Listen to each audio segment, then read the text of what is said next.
In today's video, I'm going to teach you how to see all the revisions on your WordPress site. By the end, you'll know exactly how to browse your site's edit history, compare changes, and roll back to a previous version with confidence. Start in your WordPress dashboard and open the site editor. You'll be looking at your site's template, such as the home template, inside the visual editor. On the right side, open the settings panel if it isn't already visible, then switch to the Page tab.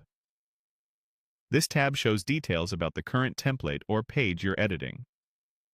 Look for the Revisions section and click it. If you've made multiple updates to this page or template, you'll see a number next to Revisions. Click that number to open the full history. You'll land on a timeline where WordPress highlights what changed from one save to the next.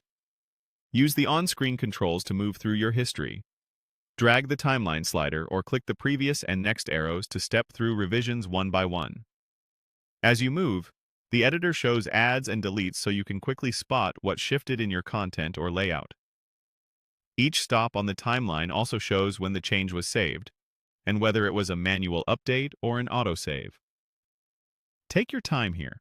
This is where you confirm which version you actually want. If you're specifically reviewing your homepage, make sure the homepage template is selected in the editor. Once you're there, look for the option to open the Classic Revisions screen. Clicking this opens WordPress's legacy comparison view. It's a simple, reliable interface that lets you drag a compare slider and, if enabled, choose Compare Any Two Revisions so you can jump between non-adjacent versions. It's perfect when you want to confirm a change from several edits ago. When you've found the version that best represents what you want live, click Restore.